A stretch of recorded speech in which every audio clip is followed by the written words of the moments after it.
Point Kitchen. Sister Lisa's over there, and I came over to help her out. And sitting inside of City Point Kitchen, these two amazing folks who might be interested in moving to Harbor Landing. So of course I've been there for 25 years, so I imparted my wisdom over there. But anyhow, you guys introduce yourself and tell me why you like this camper.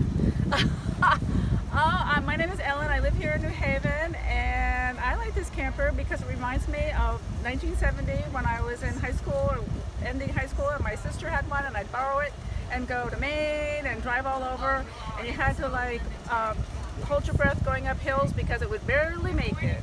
And my other claim to fame is that I was at Woodstock in 1969. All right. And I remember getting there, and I remember vaguely leaving, but I don't remember a lot in between. So I don't know if that's a good thing or That's how you know she was really there. Exactly, because she wasn't. Okay, girl. Yeah, my memory of the Volkswagen van is I had a 1970 that we took all our wedding money. I bought a brand new one for $3,100. It was red, and I was in a rock and roll band, and we filled it. It was called Mother's Oats. We filled it with guitars and amplifiers, and we played all the way across the country to Colorado, California, and we were out on the road for 8 months, and then the band broke up.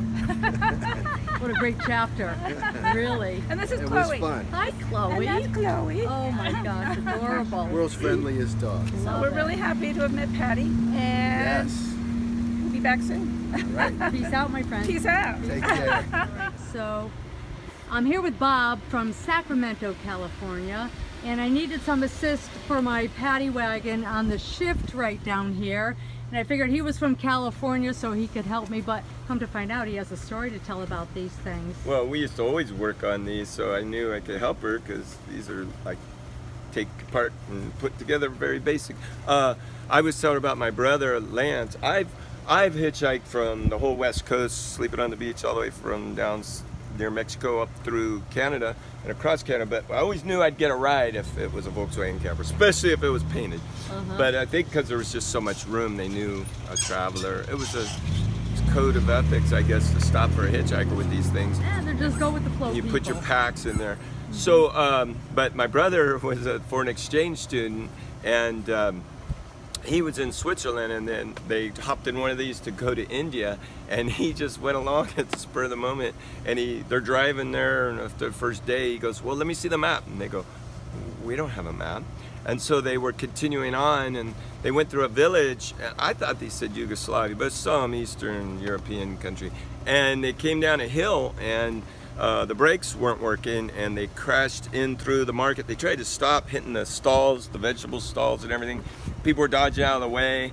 Nobody got hurt, but everybody was going to kill them, and they put them into the police took them into jail to save their lives from the mob and from the crowd of angry villagers.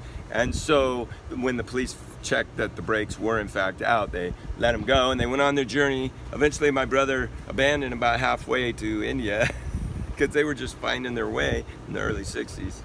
And some of them were more lost than others, but anyway, they made it, but one person died on the trip, so it was probably good my brother abandoned ship about halfway. But these people used to adventure in these buses. Well, let me tell you, nobody has shared a story quite like that one, my friend. That's good.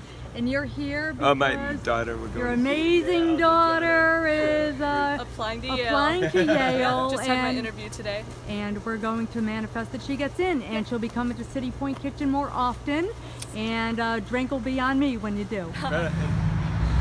All right, so I pull up to Mark's place at Euro Auto Service in New Haven. Not that I'm getting the paddy wagon fixed, I'm getting my other car fixed, but I was able to put my bike in the paddy wagon so I could drop off the other car and then bike ride home. And I came across this fine woman over here, and she was talking about my paddy wagon as soon as I pulled up. And your name is? Norris. That's Norris. And what memories do you have about the camper, Norris? As soon as I saw her pulling over, my childhood came back. I remember the days that we used to go to the beach and have a good time with my parents. Oh, it was lovely. I couldn't imagine. You couldn't even see that first expression. So it was breathtaking. What year was that, roughly? That was in the 70s, early 70s. I was maybe like 5, 6 years old. So That's this how is a back it takes me. 74. Yeah, it takes me back in day. I remember we used to go there. My father used to have a bulky too. I think it was in 1965. It was blue, very nice.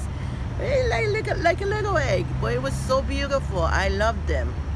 Cars, this kind are like a jewel, you know, to the young people.